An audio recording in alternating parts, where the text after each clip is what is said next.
Так виглядає, що така більш лікарня з людським обличчям, можливо, є та лікарня, яка є маленькою лікарнею. I think when people have more control over their life and there's a smaller unit, and I think also when people are in connection with their roots and with their culture, it seems that things become more humane. Так виглядає, що коли є менше підрозділ, менше лікарня, коли люди більше в контакті зі своїм корінням, то все відбувається більш гуманно. I do find places. One place was the most difficult place for me ever to work was in Haiti. Одне з найскладніших місць, де мені доводилось працювати, це було в Гаїті. Because there's a lot of there seems to be just a lot of violence in the society there. Тому що там дуже багато насильства в суспільстві. And we started a birth center that was in a big geodesic dome.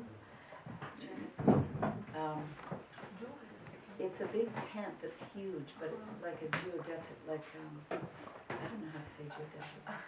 It's it doesn't matter. It's a huge tent.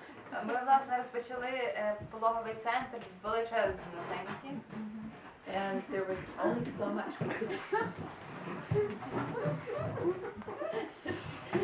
There was only so much we could do in this place because I realized the culture was so difficult. І було лише якісь певні обмежені речі, що ми могли робити в тому місці, тому що культура була абсолютно іншою.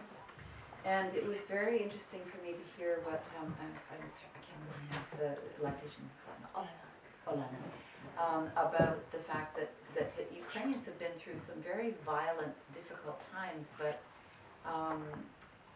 мені було дуже важливо почути, що казала Олена, бо українці прийшли дуже багато таких насильницьких періодів в історії. But you have to keep coming back to your humanity. Але все одно потрібно повертатися назад до людського, до гуманного. And I think what happens, one of the things for me that was very funny in Canadian society, Canadians tend to be... Це щось таке, що для мене виглядало дуже смішним в канадському суспільстві. Just at times just a little bit abrupt. A little like they do everything the way they're supposed to. Канадійці роблять все в той спосіб, який вони повинні робити. Що як від них очікують. And they tend to be very practical. І вони дуже практичні. And when I suggested one day that the midwives start a singing group.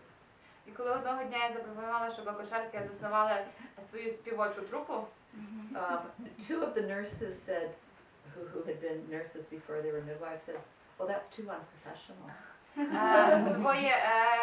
Двоє медсестер, які потім стали акушерками, сказали, це надто це буде непрофесійно. And I thought, what? Like, I thought, can't you do that anyway? І подумала, що невже неможливо це все одно робити? So after last night I thought, oh, I guess that's why. It's because I'm Ukrainian. Після вчорашнього я зрозуміла, це мабуть тому, що я українка. But I really think that there's something to this kind of spiritual,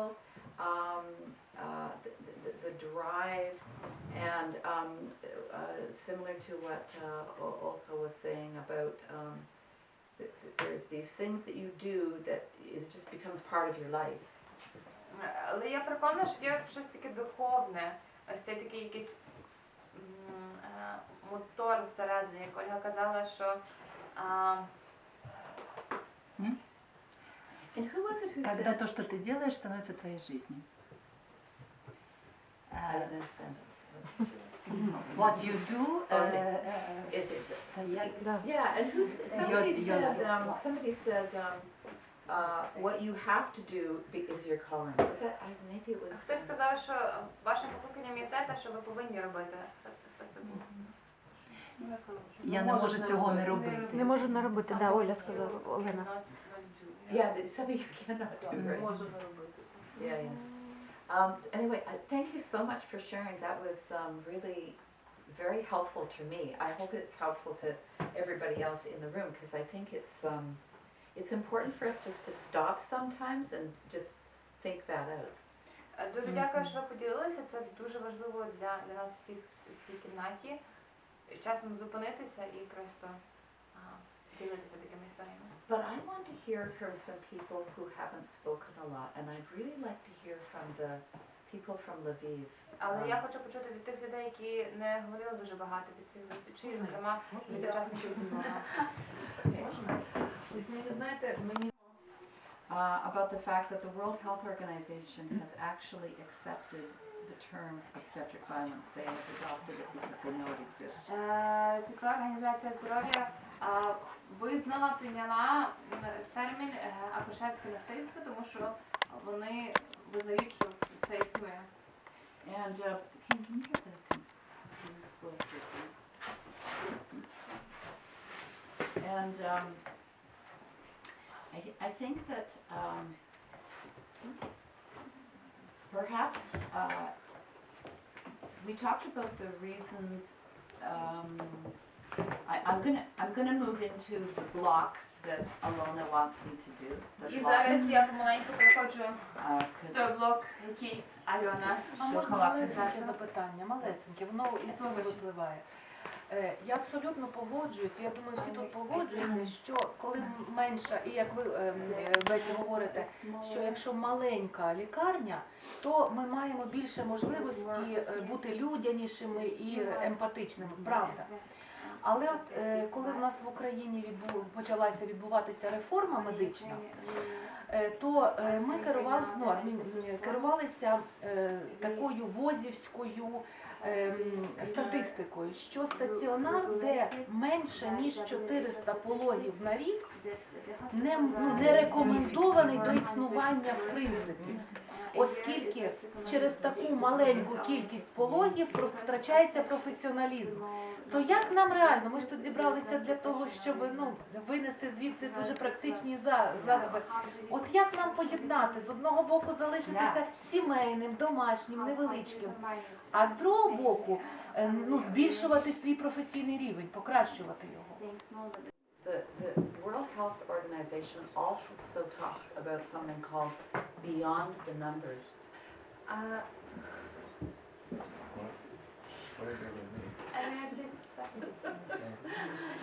Я хочу, Світова організація здоров'я так само говорить таку фразу «іти поза межами цифр». Because one of the things that happens with World Health Organizations and with large organizations is that they have to produce and they have to reduce the maternal mortality, reduce the neonatal mortality, increase the number of skilled attendants. They have this mission, and at one point... Тому що відбувається з великими організаціями, такими як Світова організація здоров'я, це те, що їм потрібно, вони працюють з цифрами, їм потрібно зменшити жіночу смертність, зменшити дитячу смертність. So at one point they went, wait, we need to get beyond the numbers. І в якийсь певний момент вони сказали, все, почекайте, нам потрібно думати не лише про цифри. But I think you raise a really important thing, Larissa. Але я думаю, що ви піднімаєте дуже важливе питання. Like, how do we maintain our humanity in these large complexes where you get somebody at the top who's a chief of staff?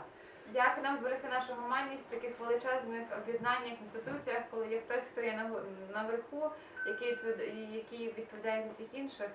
Who is often there, it almost seems that the larger the place, the more the people at the top do not want any change, and the people at the top want... Так, чомусь здається, що чим більше та інституція, тим менше вона готова до змін. Want the hospital to be run like a business. І люди, які наверху, вони хочуть, щоб лікарнею управляли так як бізнесом. And I think maybe that is the duty of the midwife to try to get beyond not just the numbers, but beyond the system. І можливо, це є власне обов'язком акушерки думати не лише про цифри, але так само робити свою роботу, щоб якби поза системою. And I think the way that the midwives in Canada made a decision to get beyond the system is to use the system for themselves by being independent, having smaller clinics, and then just going in and using the hospital for the moments when they need it and not using it when they don't need it. Відповідно, акушерки в Канаді прийняли рішення піти поза цю систему, стати автономною, працювати в невеличких маленьких клініках, але користуватися лікарнями, коли є така потреба. Like we don't work for the hospital. Ми не працюємо на лікарню. The midwives all form groups of about 8. Всі акушерки формують групи в середньому 8 осіб. And then women come to our clinic, and it's a small clinic. І жінка приходить в нашу клініку, і це є маленька клініка. And then we talk to them about whether they want a home or a hospital or a birth center birth. І ми їх запитуємося, чи вони хочуть пологи в лікарні, чи в пологовому центру, чи вдома. But we really get to know them. Like that's what this whole pillar of our profession is, this thing about continuity of care. Але ми справді спілкуємося активно з жінкою, щоб дізнатися більше про жінку. Це, власне, є ось ця ідея наша, один з наших стовпів, який про безперервність догляду. Тобто безперервність догляду забезпечуємо. So every one of our clients knows about 3 or 4 of the midwives in the practice. Відповідно, кожен з наших клієнтів знає про 3-4 акушерки, з якими ми працюємо. And the client's going to have 2 of those midwives after birth. І клієнтки будуть мати двох з тих акушерок під час своїх пологів. And in some ways it's interesting because I think sometimes people come to our unit thinking they realize that they're about to be involved in something that's going to change their life. І це цікаво, інколи жінки, які приходять до нас, вони думають, що з ними відбудеться щось таке, що змінить їхнє життя. And this little group of women that they cluster around are going to help them deal with this larger system. І ось ця маленька група жінок, з якими в нашій маленькій клініці, з якими вони перетинаються, допоможе їм взаємодіяти з системою. And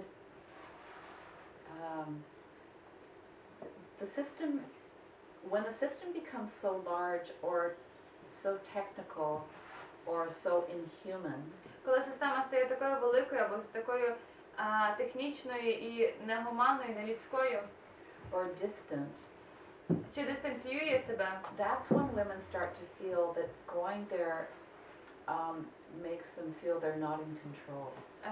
Це, власне, тоді жінки відчувають, що якщо вони входять в цю систему, вони втрачають контроль. And so one of the things that Ken and I did when we did the started the Midwives Alliance of North America database.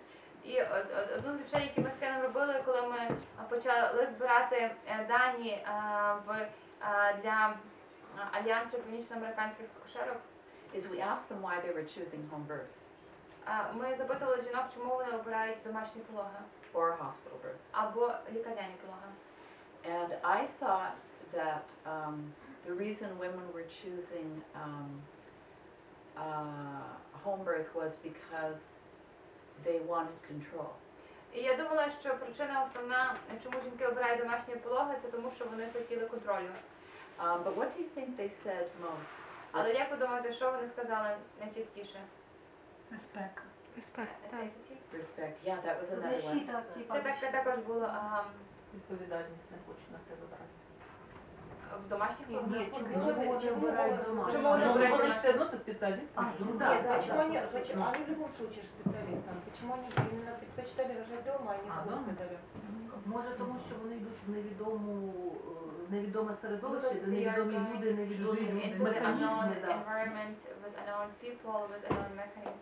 Она будет первая Я- она будет босс своих родов. She will be the boss of her own. Ну, контроль. Я задаю этот вопрос каждой женщине, I'm с asking которой я every общаюсь woman перед this домашними родами. Это самый первый вопрос. Можно Почему домашние? Можна я поділюсь? Я сейчас договорю, я просто договорю. И чаще всего женщины отвечают, Это я хочу прожить весь процесс родов от начала до конца, чтобы мне никто не мешал. Это самый частый ответ. And that was the most common response. I want to live through like the birth from the very beginning to the very end on my own. Uh-huh. So the most common answer, just so you know, in the United States and Canada, Найбільш поширеною відповіддю в Канаді і США I want a normal natural birth. я хочу нормальні фізіологічні пологи. Which includes what the same, Same. and which includes my thought, oh, well, they want control to have a natural normal birth and they feel they can't do that in going to a foreign setting. І власне я це трактую таким чином, що жінки хочуть мати контроль над тим, щоб мати природні фізіологічні пологи, і вони відчувають, що не втратять цей контроль, якщо вони підуть в незнайоме середовище. And Если женщиной будет оставаться та же самая акушерка, которая будет в домашних родах, которая будет оказывать точно такую же помощь, которую она сделает дома. Почему женщина не чувствует, что она может получить точно такие же естественные роды в родильного центра или госпиталя? Меняются стены. Но ведь The walls are different, but like it's the same, it's the same yeah. here. But the statistics show that you have much more intervention if you leave your house. It's so то же amazing. самое We акушерка. don't know why. Але статистика показує, що буде значно більше втручань, якщо жінка залишає свою домівку з тією, навіть якщо це та сама акушерка. И женщина знает эту статистику, And women know поэтому the она, statistics, and that's why выбирает дом. she chooses home. No, usually they don't know the Ні, зазвичай вони statistics. не знають Это статистики. интуитивное Женщина не ощущение. знает этих статистик. Нет, это интуитивное ощущение. It's женщины. intuitively. Це інтуїтивно. Mhm. Настя. Я можу сказати за себе, чому я обрала саме власне вдома. Я не хотіла, щоб мене трогали, я не хотіла, щоб мене кудись возили, перевозили, переміщали. Це було казково, що я була вдома, мене чоловік нагодував супом смачним домашнім. Я пішла в свій власний душ. Це був спокій, діти всі були поруч, всі раділи, все таке була радість. Ну, тобто це такий процес, який би ніде не можна влаштувати, окрім дому. Ask these questions as I've had similar experiences to what Anastasia said. Одна з причин, чому я задала ці питання, в мене схожий досвід до того, як що сказала Анастасія. But I also realized as I grew up as a midwife, Але я так само зрозуміла, що в проміжку того, як я виросла як акушерка, everybody doesn't think that way. не всі так думають. And I realized that I wanted to make sure that if I'm going to be a midwife, I am going to be helpful for people even if they don't think the way I do. І я зрозуміла, що якщо я є акушеркою, я хочу могти допомагати тим жінкам, які так не думають. And it's my mission in life to figure out how people think І це моя місія в житті зрозуміти, як думають люди. and to really understand what they really want and why. І зрозуміти, чого насправді вони хочуть і чому. And so, for instance, like when so the first day when I heard I'm sorry, the woman from the Ні, Вікторія. Та вас звати Вікторія, правда? Вікторія. well, no, and the woman beside her was. Ваша колега як звати? Надія. Надія. Nadia say that she couldn't even imagine having a birth out of hospital. I understand that. І коли ви в перший день сказали, що ви не можете навіть уявити, як це народжувати поза межами лікарні, я можу це зрозуміти. Because she has lived a different life than the next person beside her. Тому що вона прожила інше життя, ніж людина, яка сидить поруч з нею. And I thought, what's her name? Is that Lona? When Lona said to me, when we were sitting around in this little circle here, like the first night, and she said to me, put your hand on your heart and put your hand on the Bible and say what you really think, like where you would most like to have your baby. And I went, it just stand for me. at my house. І коли Альона сказала мені в перший вечір положити руку на серце і другу руку на Біблію, і запитала, де насправді ви б хотіли мати свої пологи, для мене це було так просто, я сказала, вдома. Because I did that because I wanted it. І я це зробила, тому що я це хотіла. I'm very cognizant that that's not for everybody. Але я дуже свідома того, що це не для всіх. Which is why, as midwives, we made a decision to make sure everybody had their baby wherever they want. Саме тому, як акушерки, ми прийняли рішення, що ми повинні надавати вибір жінкам народжувати там, де жінка хоче. Which is why when the woman comes to me and she says, I want a baby in a teepee, I need to help her to do that. Тому, коли жінка до мене приходить і каже, я хочу народити в вігвамі, я йду за нею, так? Можу народити в вігвамі. Here's a teepee. Oops, I think. Oh, maybe the next one.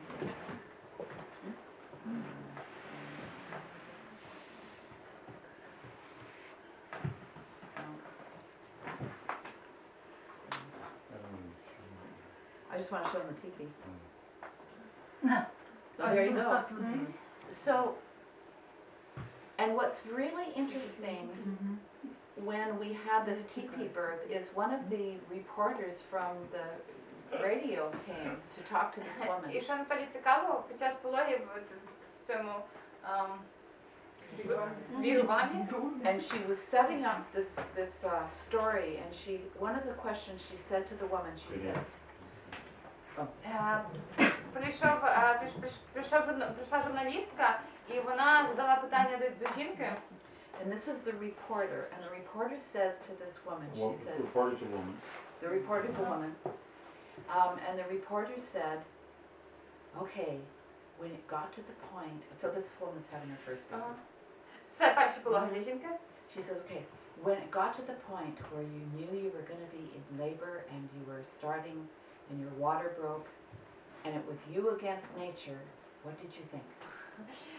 Що ти думала, коли ти дійшла до цієї точки, коли вже вилилися води, і ти вже, і це була лише ти і природа, про що ти думала? And the woman immediately said, well, it's not me against nature, it was me with nature. Питання стояло, коли ти була проти природи, а жінка каже, ну це не я проти природи, це я з природою. So she said she looked up at she could see, like you can see on the top of the teepee, there's a hole right here. Зверху ви бачите не дирка. This isn't the teepee, by the way, this is like 100 years ago. Це старий, там ми були новішому. But she could see, she said all through the labor she was looking up at the sky. Під час пологів вона завжди дивилася в небо. And just as her water broke or something, the crows, a huge flock of crows flew overhead. Crows, black. І коли, як тільки в неї, в момент, коли в неї розгоралися води, вона подивилася вгору через цю дирку і побачила багато чорних птахів, які летіли.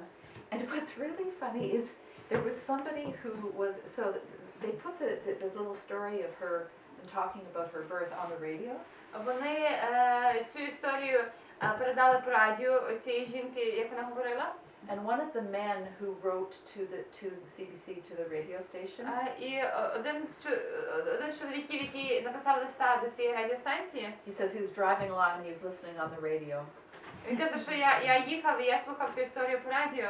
And he said when they got to the point where the crows were flying over the head, she's looking over the sky. He said, I almost had to pull over. Зупинитися? Stop the car. Stop the car. І каже, коли історія дійшла до цього моменту, коли подивилася вгору і побачила цих чорних птахів, які летять, мені майже довелося зупинитися на машині, нажати на тормоза. So it just, like, I think that one of the things about birth is it is such a delight, and it can be such a delight, and wherever you're going to have it, whether it's the home or birth center or at your house, you have to make it a delight and not make it a bad thing. That's all. Пологи – це насправді такий особливий момент, і не має значення, де він буде відбуватися, чи в лікарні, чи вдома, чи в пологовому центрі. Ви повинні зберегти ось цю особливість, ніжність цього моменту. Це основне. So now, Victoria has asked me what she thinks. Does anybody else want to say anything before I start into the next block? Ніхто не хоче нічого А чи, Yes. чи хтось хоче щось сказати перед тим, як ми перейдемо до наступного блоку? Okay. Okay. So, Victoria has asked me what she thinks is the next thing that everybody should be researching. Вікторія мене запитала, що ми всі повинні досліджувати наступне. And my thoughts are,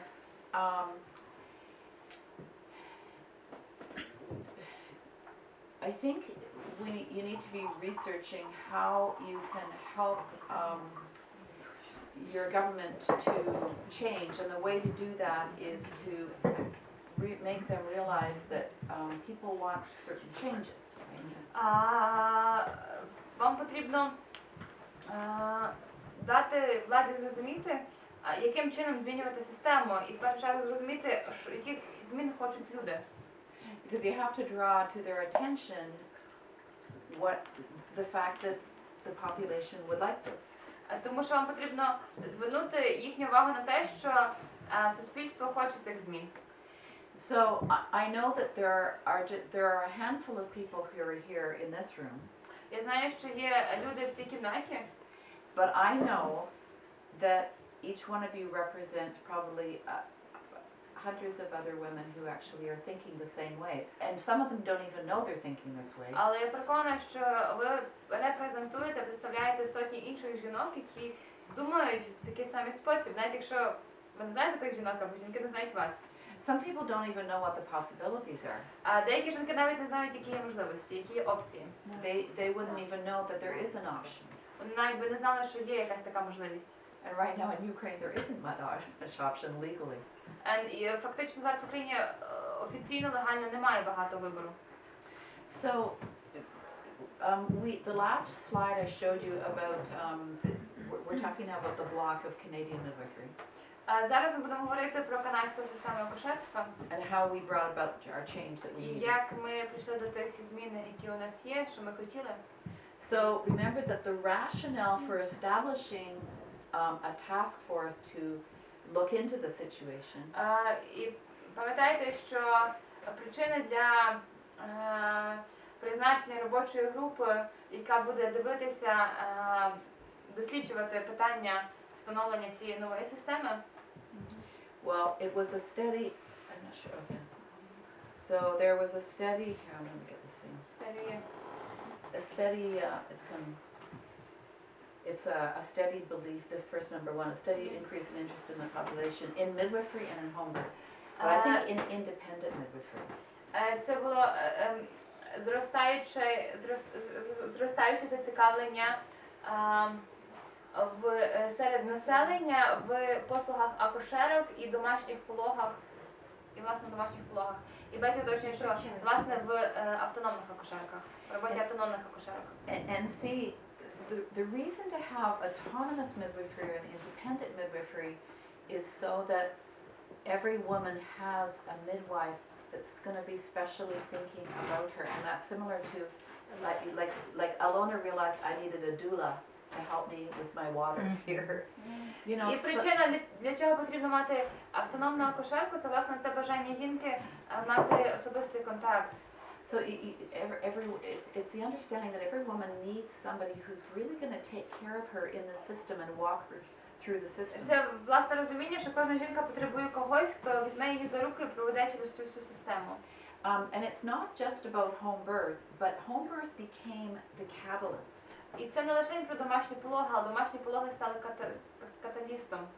Because the home birth is the essence of how people think so far.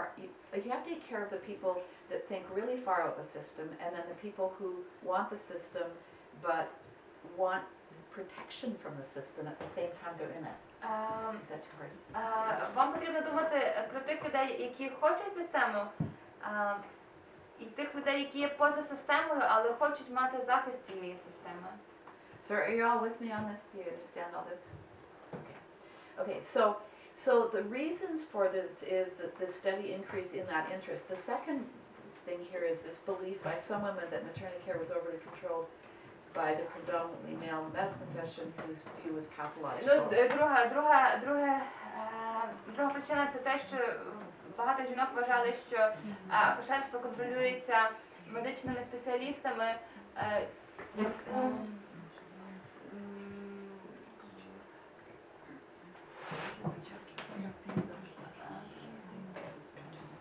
Тобто контролюється більшою мірою чоловіками, медичними спеціалістами, які вбачають пологи більш патологічними. And like we already went through this the other day, but I wanted to say that I think you need to make up this list. I think you need to think, why is it that you want to make the changes? Ми вже говорили, власне, про цю аргументацію вчора, але я думаю, що вам потрібно також скласти такий список для себе, щоб пояснити причини, для чого вам потрібні ці зміни. So two of the things that are like I would like use that list from Canada because I think it's all true here too.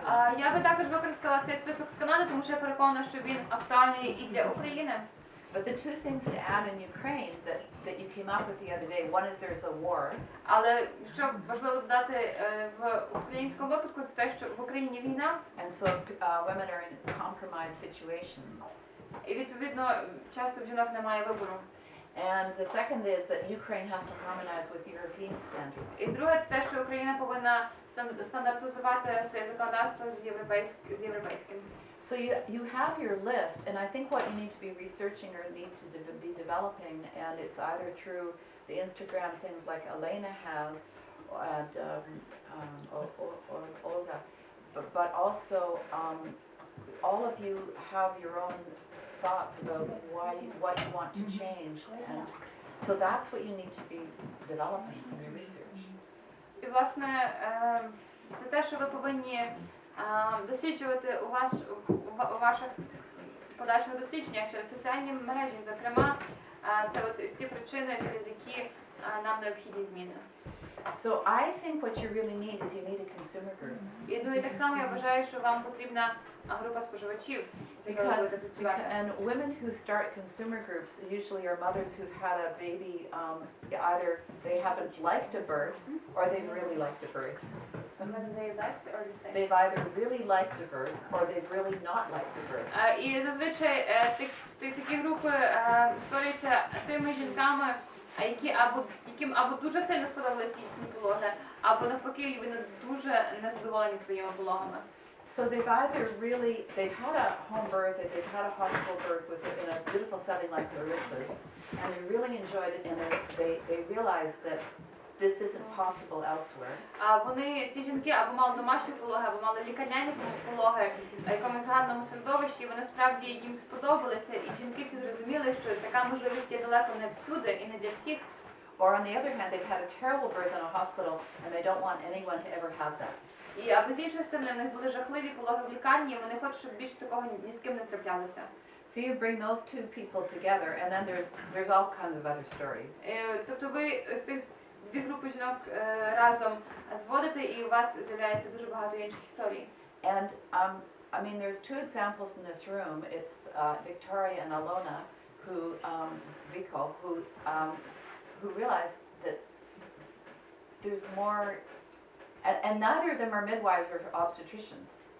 Є два приклади в цій кімнаті, це Вікторія і Альона Вуйко, і ніхто з них не є ні акушеркою, ні лікарем. But they're the ones who brought you all here.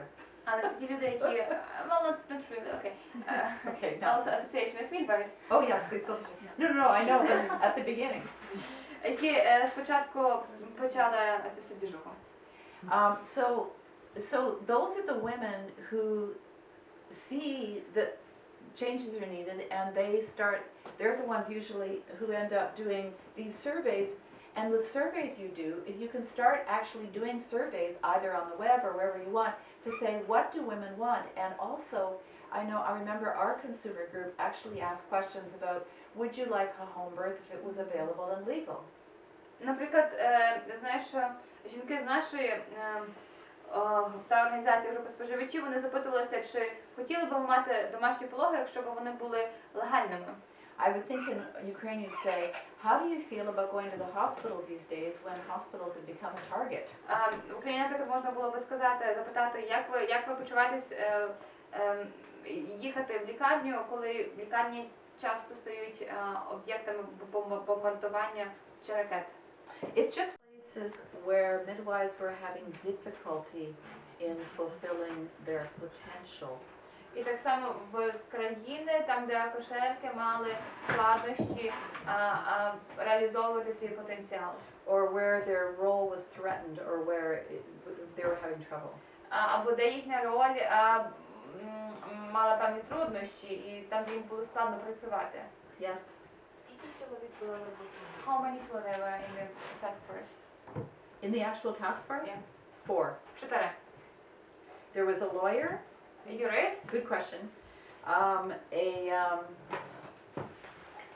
A midwife who had practiced in the United States, акушерка, яка практикувала в США, because they made a decision not to have a midwife on the board that was actually practicing in Canada. вони прийняли рішення не залучати акушерку, яка, власне, практикувала в Канаді в цю робочу групу. And we were going, what? You're not going to have a midwife on the І ми board? було таке, що в нас не буде акушерка в робочій групі? But they just decided not to, and then in the end everyone thought, well, they came up with what we wanted anyway. Але в кінці кінців вони все одно прийшли до того рішення, яке нам було потрібно. Okay, so lawyer.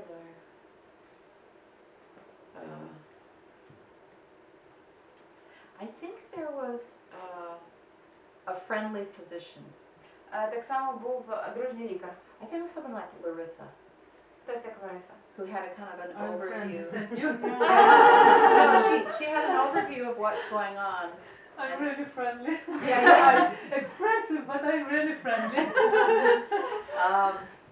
And what we wanted is someone more like Olga. We wanted someone like Olga who was doing home births, but they didn't Ми choose хотіли, that. щоб це була хтось як Ольга, хто приймає домашні пологи, але вони не вибрали цю людину. I still think that was a mistake, but Я that's теж what думаю, they що did. це помилка. And I think the fourth one was a Если lawyer, можно работать буду, another lawyer. принимать роды, а вы She's занимаетесь. like, well, I would rather do births.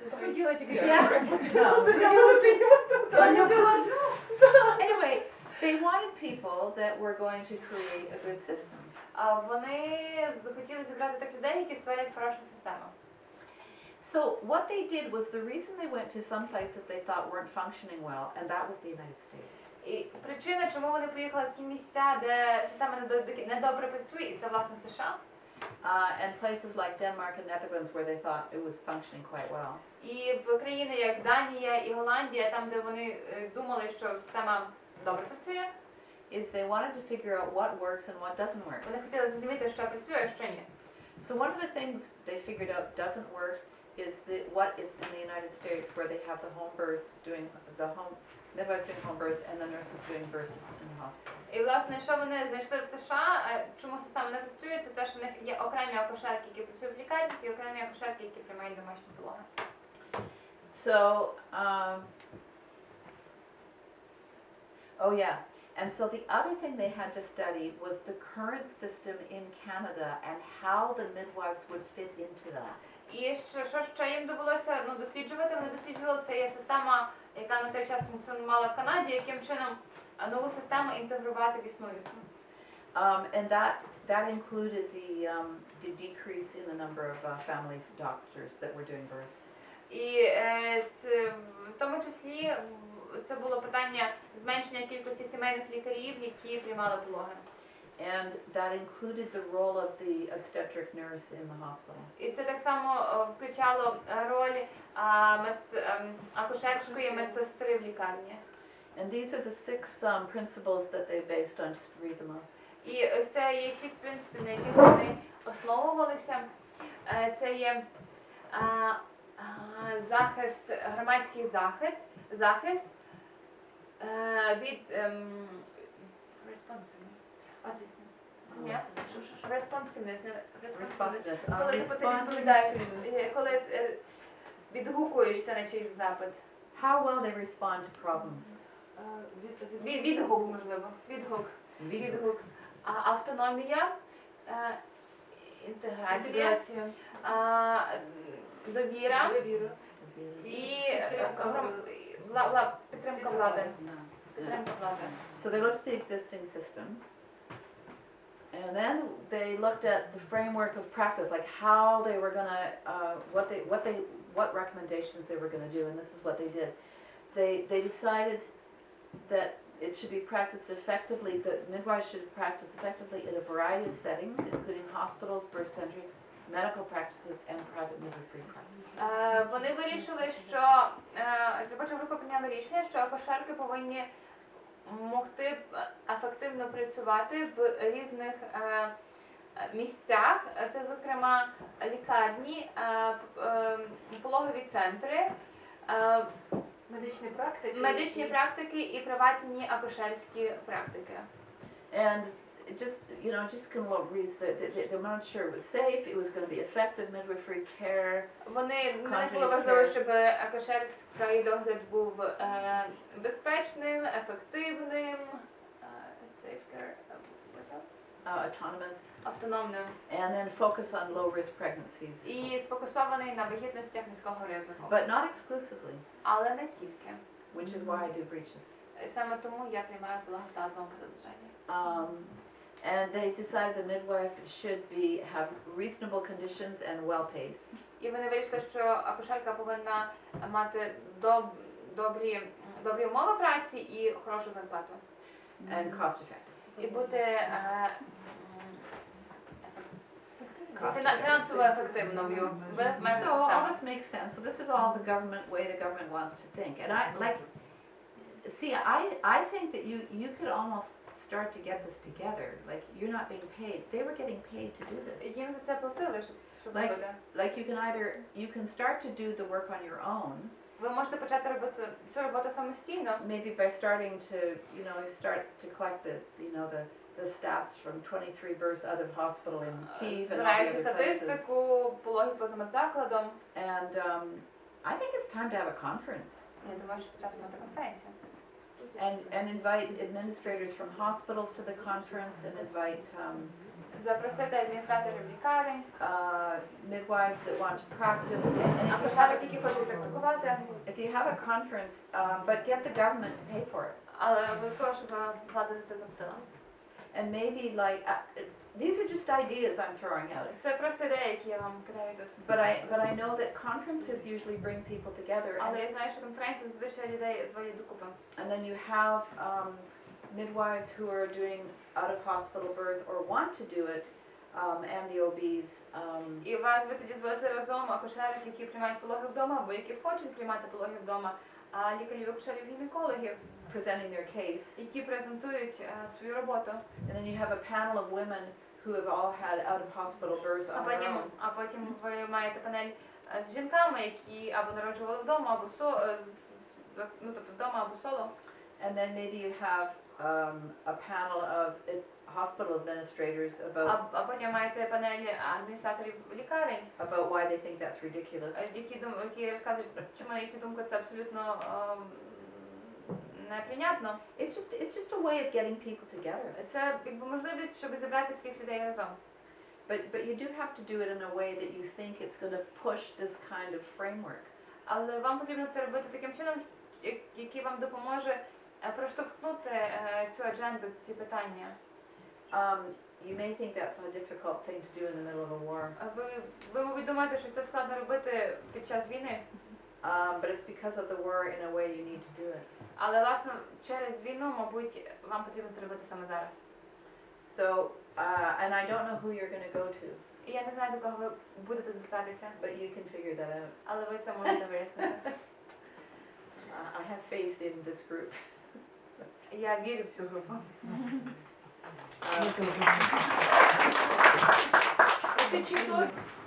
I've been talking to people about what they think needs to happen here in Ukraine, and I hear mixed ideas. Я говорила з людьми про те, як побачити, яка система потрібна в Україні, і я чую абсолютно різні ідеї. I hear there aren't enough midwives really ready. А я чую про те, що немає насправді достатньої кількості акушерок, які готові. And I understand that. І я це розумію. But I'm gonna explain to you what we did in Ontario. Але я вам зараз розкажу, що ми робили в Онтаріо. So they decided that they would set up an idea about the qualifications for going into practice. Вони вирішили, що вони визначать, які кваліфікації необхідні для практикування акушерки.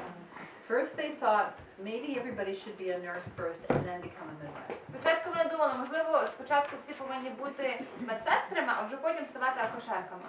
But they didn't want to make midwifery into a monopoly of nursing. Але вони не хотіли, щоб справа акушерок стала монополізована фактично медсестринством. And the midwives and the midwifery organizations and most of the consumers wanted to be its own profession. І відповідно акушерки, акушерські організації і так само організації споживачів хотіли, щоб акушерки були окремою професією. And someone thought you should have women's studies, like 3-year baccalaureate in women's studies first. Хтось сказав, що спочатку потрібно пройти освіту в жіночих студіях, наприклад, 3 роки. So they came up with a model that was to have what they called multiple routes of entry. І відповідно вони створили модель, яка називається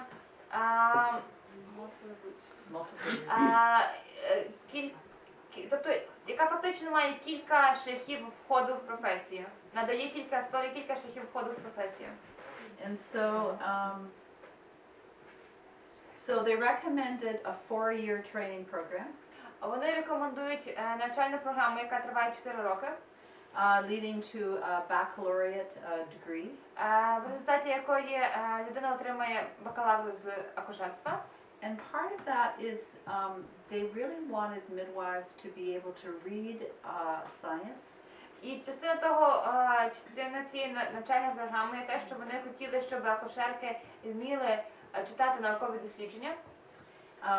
And also if they wanted to allow people who have had some training in health sciences to enter, they could use some of the courses they took in their health sciences or in nursing to apply to the midwifery program. Так само вони хотіли, щоб люди, які навчалися на різних програмах наук про здоров'я і так само медсестринства, щоб могли використати деякі предмети, які були в тій програмі, і мати трошечки спрощену систему входу в професію. But eventually they thought it should all become a 4-year baccalaureate to get in. Але фактично в кінці кінців вони вирішили, що все одно потрібно 4 роки навчання на програмі бакалаврській. And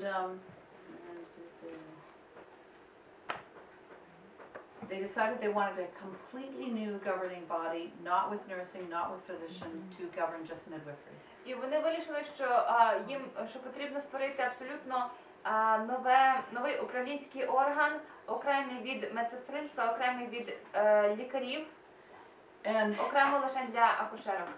And they decided that all midwives should be regulated by a special board.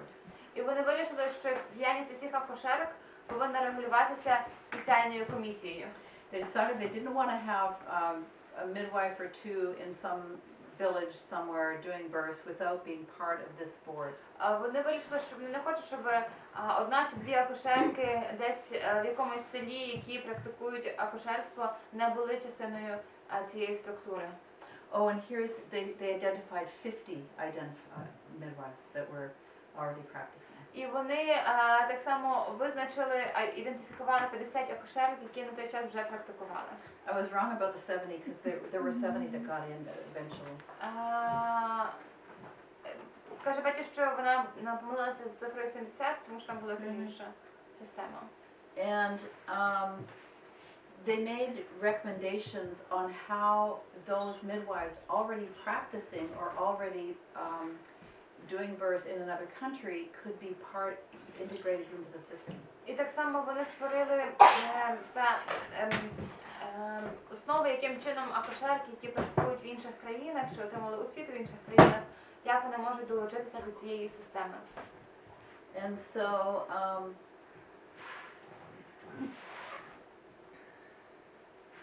here they had in 1992 they had the pre-registration program for the midwives who were already practicing. В 92-му році в них була програма перед реєстрацією для тих акушерок, які вже практикували. So we were welcomed in something called the granny clause. Yeah, like I'm a granny midwife. Ага. І цих акушерок об'єднали в організацію, структуру, яка називалася об'єднання бабусь акушерок. Якось так. So I had to take, so I was one of these people, so I had to take special courses with them and then pass an exam, oral, do practical studies and tell them how many births I'd done. Я була однією з учасниць цієї групи. Я проходила спочатку усний екзамен, я так само проходила навчання і так само звітувала, розказувала про ті пологи, які я вже зробила. And this was very useful for all of us. Це було дуже корисно для усіх нас. They felt that those of us who had already been practicing for some time needed to be valued. Вони думали, що вони вирішили, що ті з нас, хто вже практикував акушерство протягом певного часу, що нас потрібно вшанувати. And many of us were asked to teach. І багато хто з нас вже викладали на цих курсах. And the other thing that they made a decision to do is they found that some people from other countries coming to Canada needed special training. Інша річ, що вони зрозуміли, що деякі люди, які приїжджають в Канаду і хочуть практикувати акушерство, їм потрібно було додаткову освіту, додаткове навчання. And one of the things they felt they most needed training in was the attitude of offering informed choice. І одна зі сфер, в якій їм потрібно було найбільше навчання, це є як правильно запропонувати інформований вибір. And also in order to be integrated in this granny clause, І для того, щоб долучитися до цієї групи досвідчених акушерок, you had to prove that you had done at least 40 births with continuity of care, like that you had seen people at least 3 or 4 times before the birth and 3 or 4 times after. Потрібно було довести, що ти зробив як мінімум 40 пологів, що ти прийняв як мінімум 40 пологів, надаючи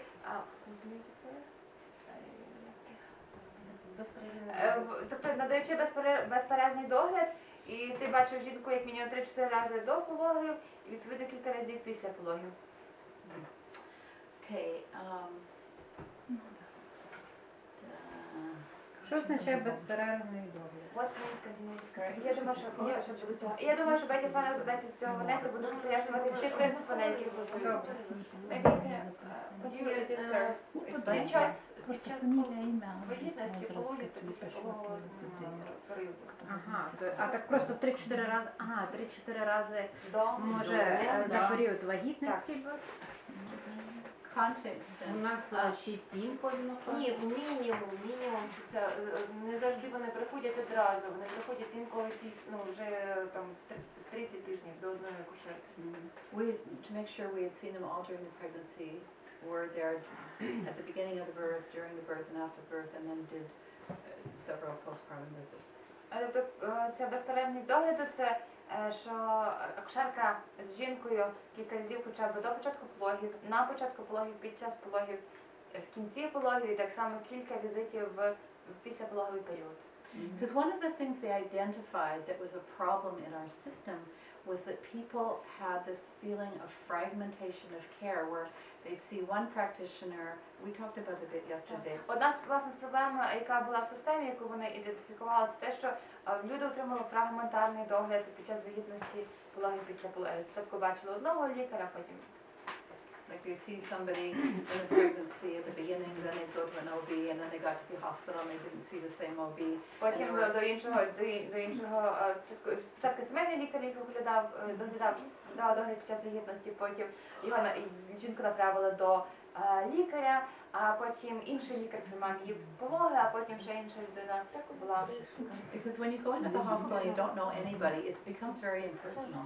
Коли ти приїжджаєш в лікарню, ти не знаєш нікого, це дуже неперсонально, якось не особистісно.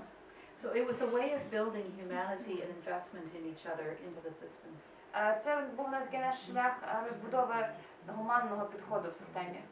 And one of the things that they've done some studies in Britain about this, І були проведені дослідження в Британії на цю тему.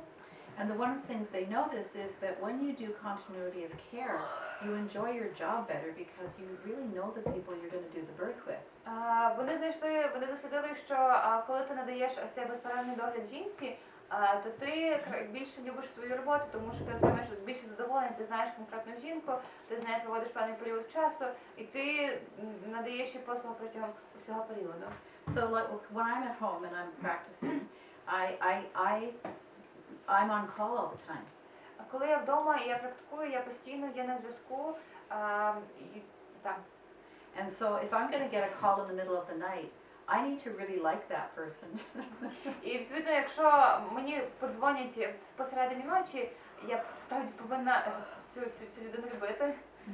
And then I go to her house and I'm excited about it because she's been trying to get into labor and I'm happy that she's in labor. І відповідно, коли я приїжджаю до хати до тієї жінки, то я насправді дуже я чекала на ці пологи, я задоволена з того, що я прийшла на ці пологи.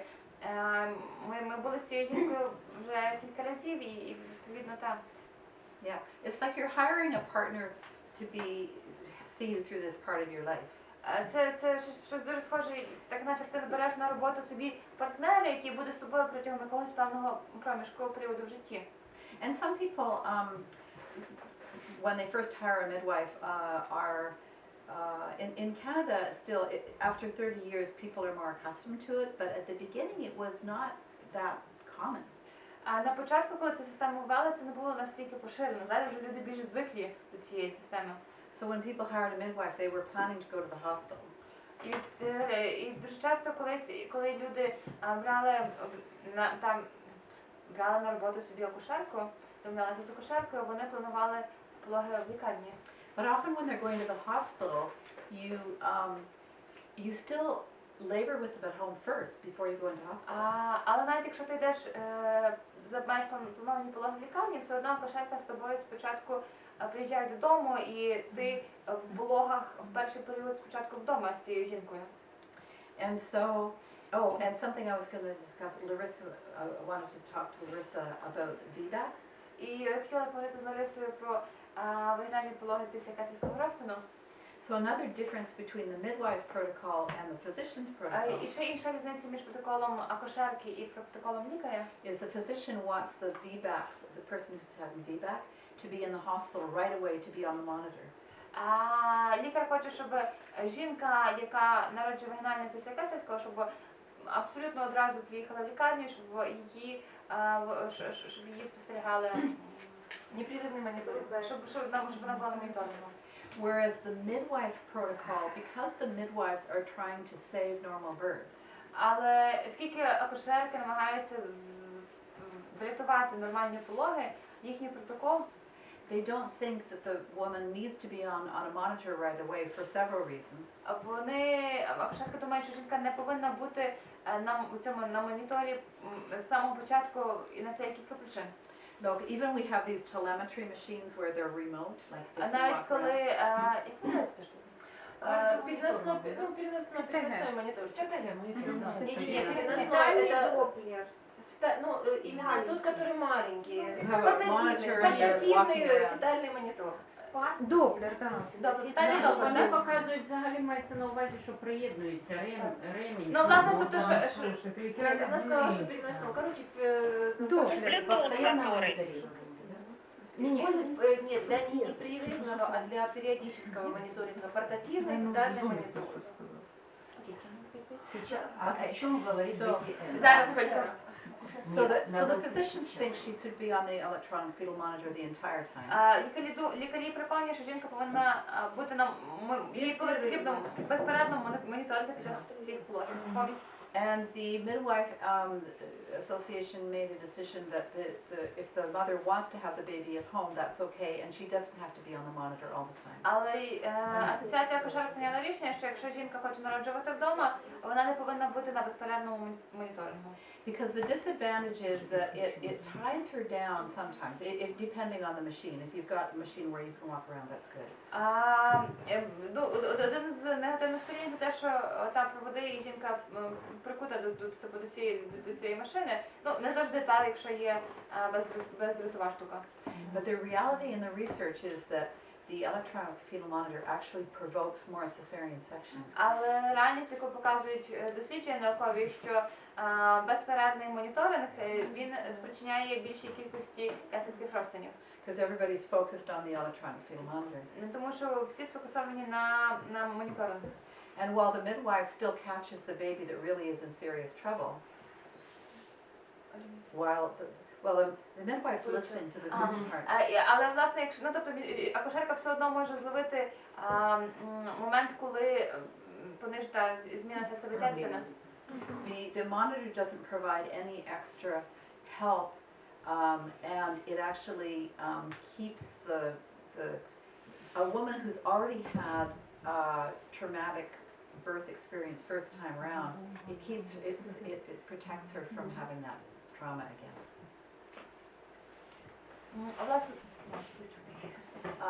So a woman who's a VBAC and didn't want the cesarean.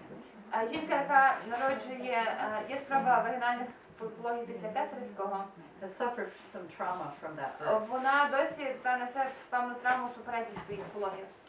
So to save her from more trauma, actually the monitor becomes an added trauma because of the focus that everybody has. І замість того, щоб оберегти її від додаткової травми, цей моніторинг він навпаки додає ще більше опцій для травми, тому що вся увага прикута до цих цифр, до монітора.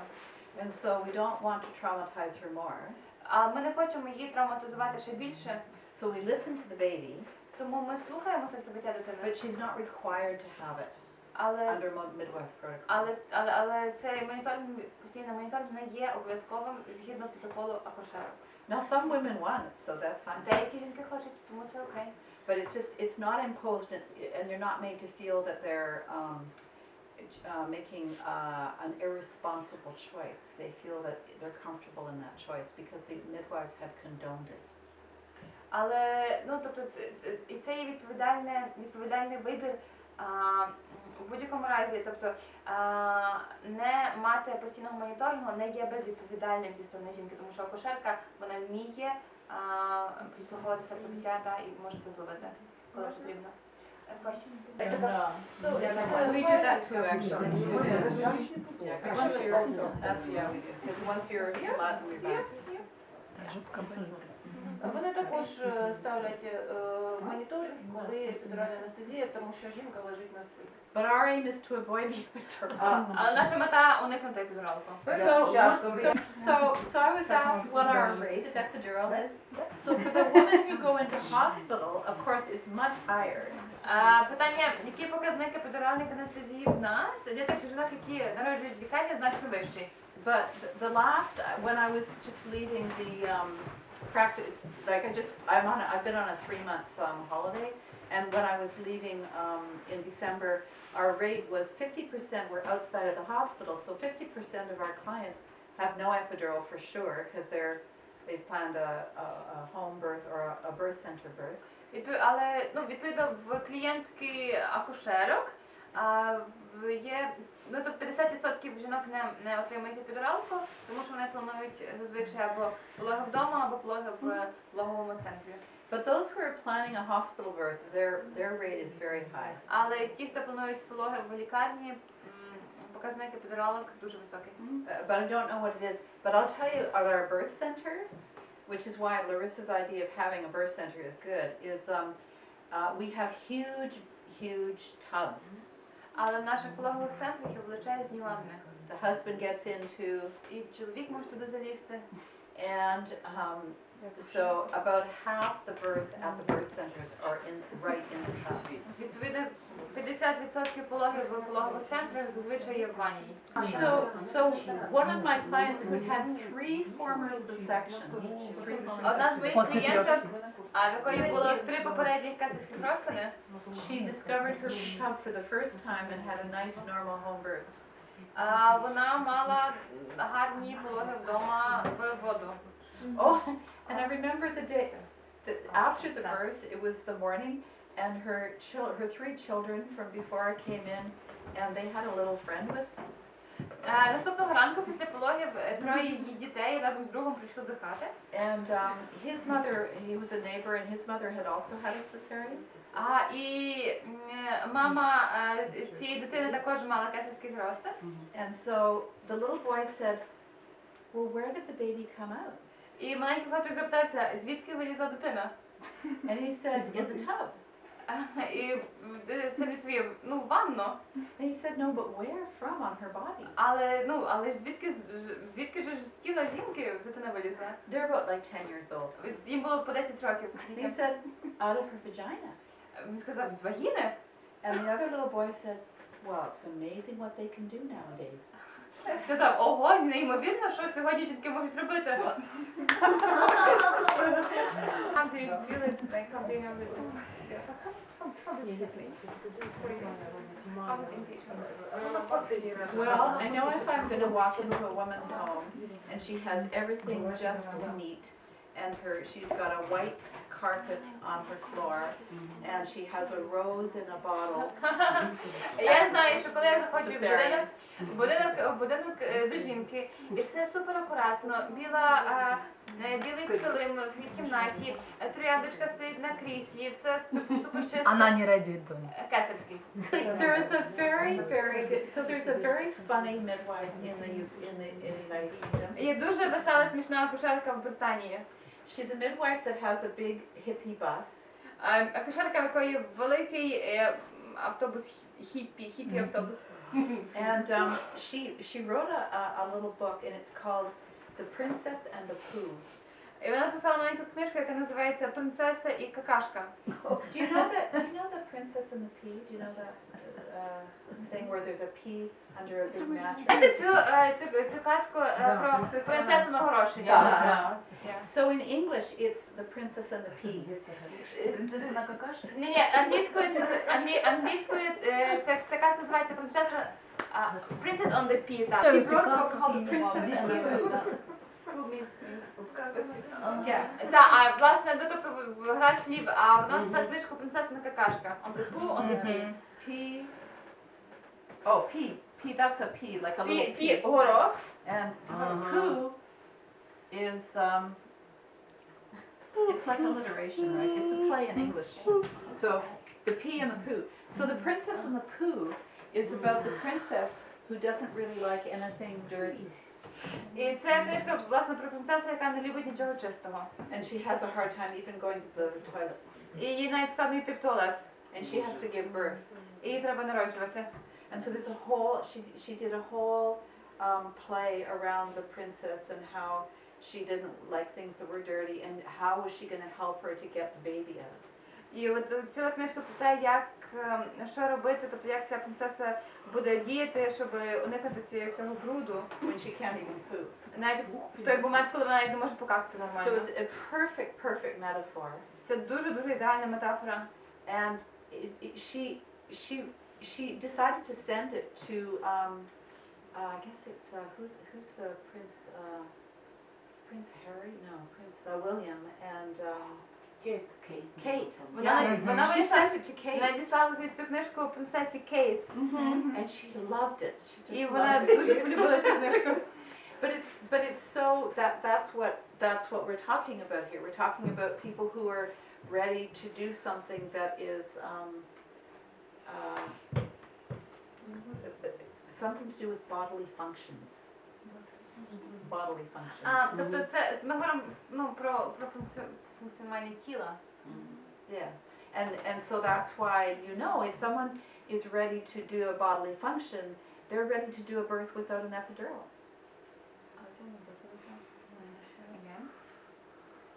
bodily function, anything that's a bodily function, okay, that's a word in English. A bodily function is eating, peeing, pooping, Фізіологічні doing, having a baby, anything Фізіологічні функції. that requires effort, that requires you to know your body and to be comfortable with your Але body. це потребує певного зусилля і знання свого тіла, щоб відчувати в цьому комфорт. And if you're comfortable with your body and you're comfortable with yourself, you can usually have a baby. І якщо ти знаєш, як функціонує твоє тіло, і тобі комфортно в своєму тілі, зазвичай ти можеш народити сам.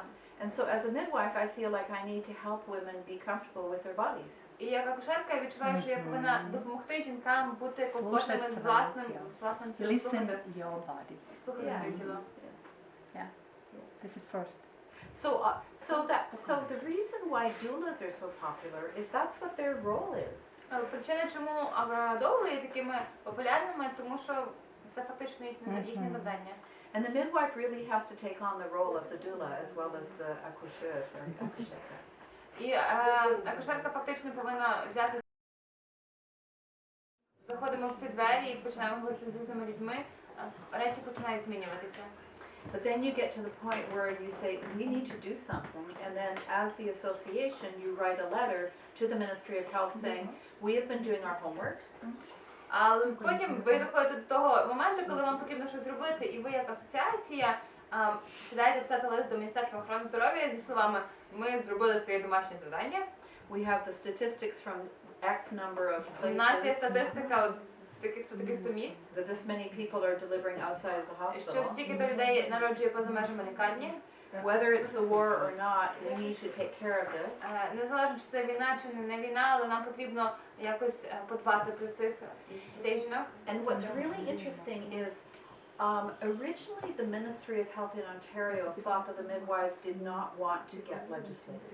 І що цікаво, на самому початку Міністерство охорони здоров'я в Онтаріо думали, що акушерки не хочуть легалізувати свою діяльність. And that was true of some of us. І це було правдою для декого з нас.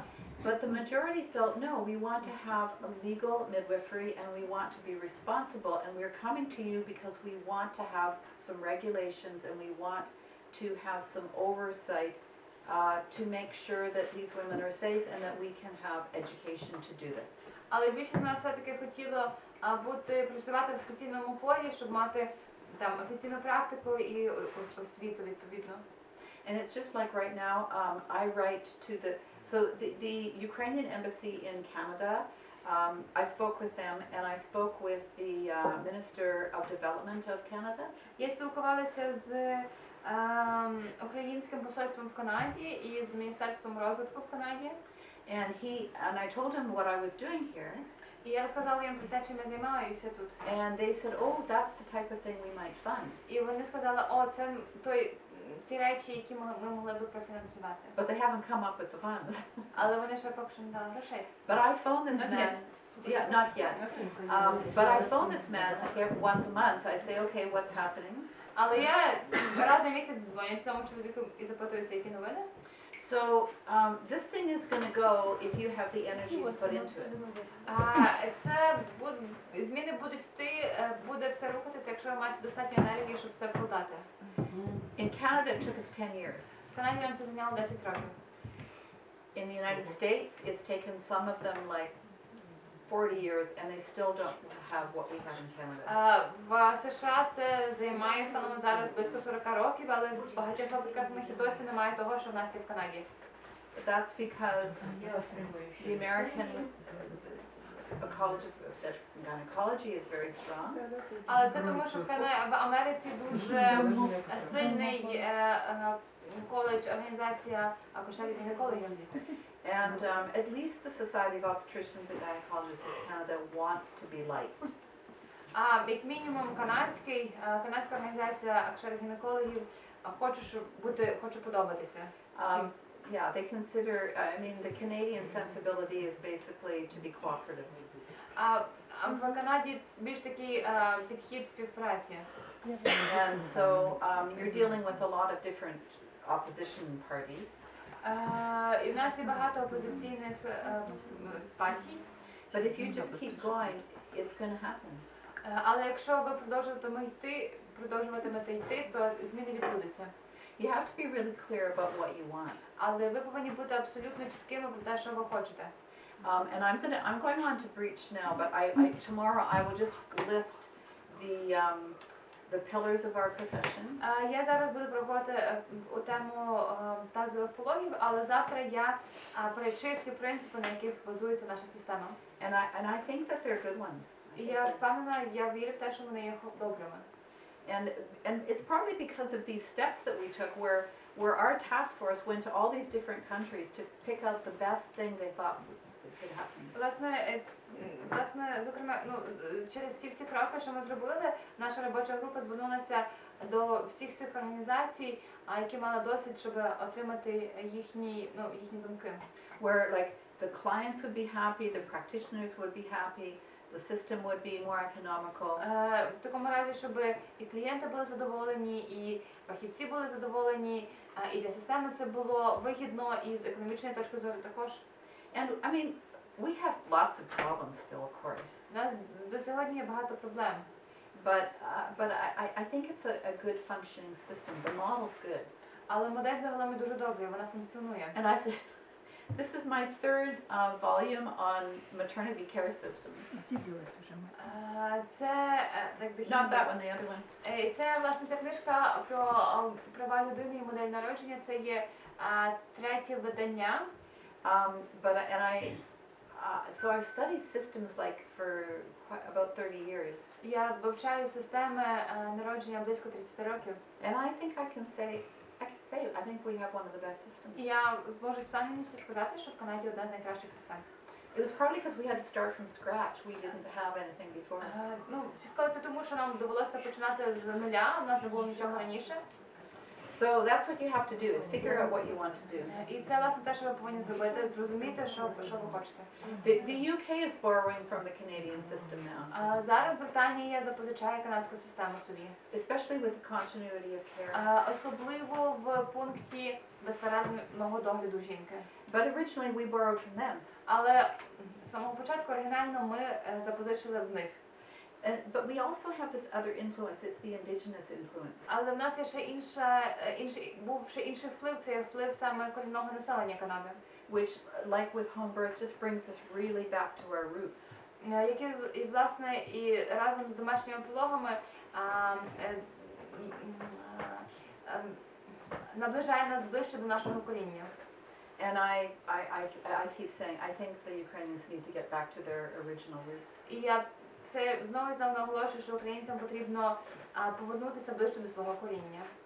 And if you, like, in the Middle Ages, we all had babies at home, and we were all in community, and people would help each other. В середньовіччі ми всі народжували вдома, ми були частиною спільноти, ми всі допомагали один одному. And we have much better technical knowledge now.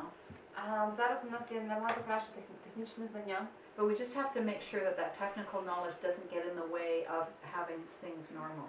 Але нам важливо переконатися, зробити так, щоб це технічне знання не стало на перепоні процесів нормальних, таких, якими вони зазвичай є. Okay, so here's the climax for our profession is December 31st, 1993, 30 years ago. 31 грудня 93-го року, 30 років тому, The Midwifery Act was proclaimed. Був проголошений закон про працю акушерок. Midwife became a protected title. Титул акушерка став Protected title. захищений. Which means that if there was a nurse midwife trained in Britain working in the hospital, Що означало, що якщо була акушерська медсестра, яка отримала навчання в Британії і працювала в лікарні, she couldn't call herself a midwife anymore if she wasn't trained through the system in вона не Canada. могла себе назвати більше акушеркою, якщо вона не пройшла додаткове навчання. And if there was a neighbor that comes and does your birth here in Ukraine, well, in Canada, she couldn't call herself a І midwife. якщо, наприклад, сусід приходить і приймає пологи, просто до когось до хати, вона так само не могла назвати себе акушеркою. So midwife meant a certain thing that was a person that was taking on the standards of the profession. Відповідно, бути акушеркою означало мати певні стандарти своєї діяльності, And had specialized training. Мати спеціалізоване навчання. And one of those pieces of specialized training is to keep birth normal.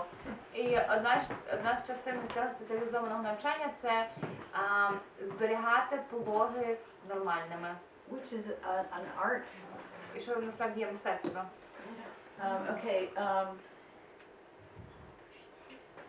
Oh yeah, and that's when we all were granted privileges to the different hospitals. І це, власне, той час, коли нам дали привілеї працювати в різних лікарнях.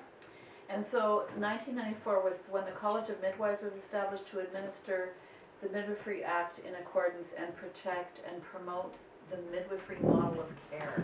І в 94-му році було засновано коледж акушерок, це така інституція, метою якої було адмініструвати діяльність акушерок і поширювати, власне, популяризувати діяльність акушерок. So I think that's all I have to say. Yeah.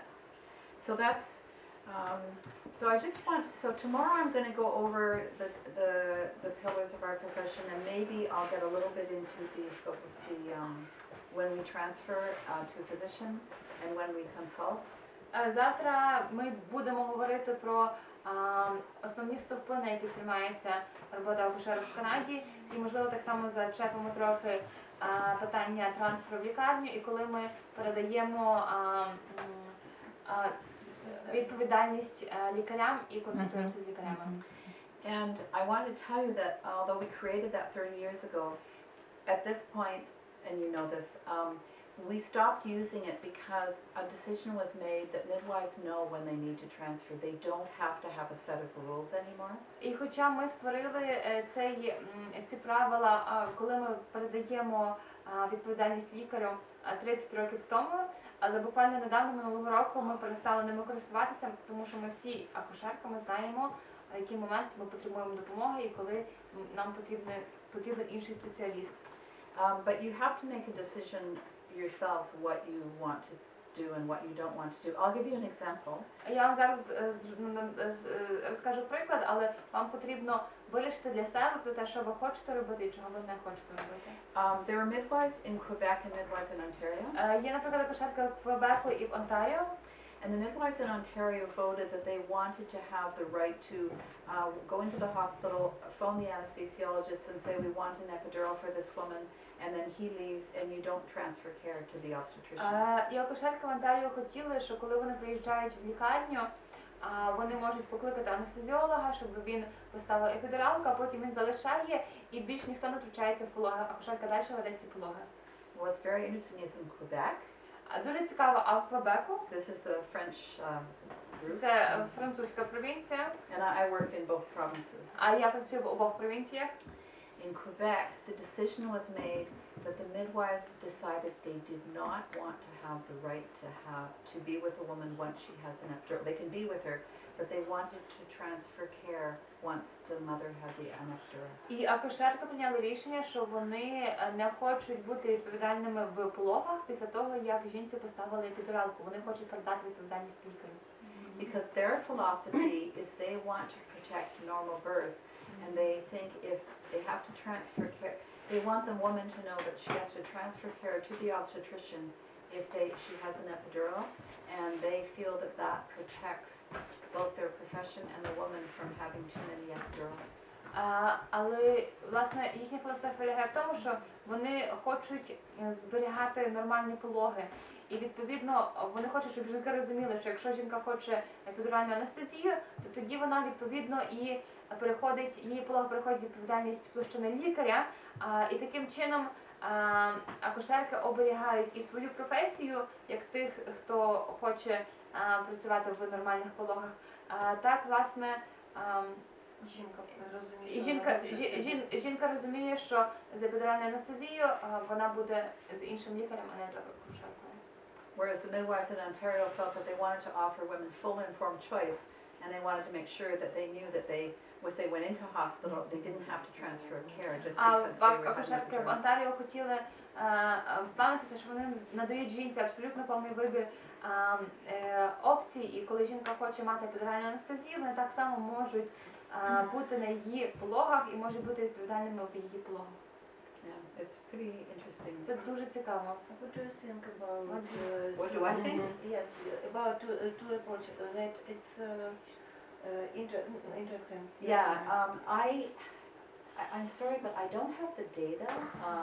But I do think that it's possible that there are fewer epidurals in Quebec. Я не маю точних даних, але я підозрюю, що швидше за все в Квебеку менше епідуральних анестезій. But I'm not really sure. I do know that as a midwife, I like the power of being able to go into the hospital and all she's wanting is an epidural, so it's not like she doesn't have to transfer and then have a whole. See, once you transfer to a doctor, then you have an obstetric nurse as well that comes in and they take over care and you are just you become a doula. Власне, я як акушерка не хочу передавати відповідальність лікарю, якщо потрібна лише епідуральна анестезія, тому що коли в тій провінції, там де ця відповідальність передається лікарю, то фактично так само в пологи заходить акушерська медсестра, і я перестаю взагалі брати участь в пологі, я швидше виконую роль доули. And that's quite fearful for a woman sometimes if you go in just because you get an epidural, you have to transfer to an entirely different system. І для жінки це може бути дуже стресово, що лише тільки через те, що ти хочеш мати епідуралку, ти повністю переходиш в іншу систему. So, you know, it has its advantages and disadvantages. I'm happy I'm practicing in Ontario. Це має свої позитивні і негативні сторони, але я рада, що я практикую в Онтаріо. I have a question. Yes. Скажите, пожалуйста, та акушерка, которая практикует дома, и вы говорили, что такие акушеры, midwife, да, они не работают в роддоме, правильно я помню? Мгм. Когда она приезжает в родильный дом? Они должны работать. Постоянно не работают. No. Не работают. Они не дежурят. Да, на постоянном не работают. Она приезжает с Вони пациентом. працюють, They коли only жінка work with their own туди clients. йде. All the midwives have their own clients, so they all Акушерка work with працює their лише clients. зі своїми клієнтами, вони не мають чергування. Мгм. Как тогда она может приезжать в роддом и работать? Договор Я понимаю, но если у акушерки нет опыта или там, допустим так, она давно не практиковала в родильном доме, да, как принимаются роды, например, особенности, если вдруг что-то идет не так, да, и она берет на себя ответственность все-таки оставаться с женщиной, а не привлекать врача, то если у нее, короче, мой вопрос заключается в чем? Если нет достаточной практики работы в родильном доме, будет ли она достаточно квалифицирована только после домашних родов оказывать помощь и вести роды дальше в родильном блоке? Она обязана принимать роды как в роддоме, это у них, она говорила Бетти, что обязана принимать роды как домашние, так и в госпитале, не менее 5 родов, там и там, поэтому квалификация у нее сохраняется. Тому що Да. серед них є Женщини жінки, вже які вибирають Мені роди здається, я там, зрозуміла, в що госпіталі. це питання. Вся справа в тому, що вона однаково веде пологи, що вдома, що в стаціонарі, якщо жінка вибрала стаціонар, до моменту, коли наступає реальна ситуація потреби в лікарі. То вона що з дому приїде в стаціонар, що в стаціонарі віддасть свої вона скаже, Оля каже про досвід. Я про квалификацию. Різниця в тому, що вона робить і як вона робить в процесі пологів, не має значення, вдома вона чи вона в стаціонарі. Це ж вибір жінки. Вона хоче бути в стаціонарі, бо вона хоче бути вдома, але з цією акушеркою. Тому, мабуть, немає ніякої різниці, коли останній раз її жінка приводила в стаціонар. Она не может потерять Оля, чи ти квалификацию, питаєш потому просто, что якщо, наприклад, я акушерка не працювала, то взагалі буде? Наприклад, да. А тільки вдома. Ну, звідки вона знає, що їй робити Да, з таке жінкою в неможливо, пологовому? власне, через те, що є обов'язок акушерки, як мінімум 5 пологів на рік приймати, ну, тобто в стаціонарі. Стаціонарі. Так. И каждая акушерка, которая работает в Значит, стационаре, я неправильно обязана поняла. принимать, ну, то есть они и там обязаны принимать. Это их Женщина, есть женщины, которые выбраны вот в эти. Есть, допустим, женщины, которые выбрали дома рожать. Кто-то все равно среди 10 одна найдется, которая выберет роддом. ко мне в первую, Да. или ты захочешь. И она хоть раз в год будет в стационаре будет появляться. Опыт не будет. Співпраця. У нее есть договор с определенными роддомами. Она не везде может, у нее там есть сколько роддомов, которые она может? 3. Она не может своей. А если роддом не хочет договариваться с этой акушеркой? Ну, в другой Say they don't want to give privileges, but what the hospitals found was it made them money because, and they also want to be looked on in favor with the population. Власне, відносно лікарень, каже Бекі, що деякі лікарні не хочуть заключати договорів з акушерками, давати їм ці привілеї, але в той самий час лікарні все більше і більше хочуть подобатися суспільству, відповідно вони змушені. And more the image, to protect their image that they're a friendly hospital and a friendly place to come, you should have midwives. Відповідно, щоб захистити свій імідж, свій бренд як дружньої лікарні, вони заключають, їм потрібно заключати договори з акушерками. Для привлечения клиентов. Для залучення клієнтів, так. And the government wants us to be doing at least 35-40% of the births. We're just in Ontario now doing 20. Влада хоче, щоб акушерка робила 35-40% усіх пологів, але станом на зараз це лише 20%. It's economic. Самый вопрос неправильно, чтобы ты поняли, потому что у меня If people like it better, the practitioners Людям like it подобається better. більше, фахівцям подобається більше, і це економічно. Дешевле для пациента. Для влады, а для пациентов ничего же не Есть все равно. Значит, для влады. Да, это понятно. В начальном Could you have enough midwives to make it 40? это чисто практический вопрос. И я, например, дома не могу. We could, but we don't have, one of the problems is getting enough visits. Я имею право открыть акушерка, или это врач? Это But that was too advanced. Нет, это врачебная может право. Так вот где программа? Потому что в Нидерландах, например, они не воздушная база, у нас нельзя. Я спитала, чи є в них приватні пологові будинки в Канаді? Ні, немає. А у них нет необходимости, наверное. And the reason is that Canadians feel that there should not be special private hospitals for special people that can afford it. They think everybody should be have equal access. Тому що канадська влада вважає, що у всіх громадян повинні бути равні можливості. Взагалі приватної медицини немає, так? It's just in children's or common in another area of medicine also you have. For Canadians, it's very American to have private hospitals, and so Canadians really like to consider themselves not American. So we think of America as a place where there's an elite and the very elite and the very poor. There's billionaires and very poor. And Canadians like to think of themselves as being more socially conscious and more socially respectable and responsible. So you have private medicine. You should translate what I just said. Канада больше настроена на то, чтобы быть страной с равными социальными возможностями, чтобы не было большой разницы между богатыми и бедными, чтобы не быть похожей на Америку. То есть это принципиальный подход в том, чтобы не американизировать подходы. Поэтому у них вообще нет, я даже уточнила, если у них частная медицина, нет.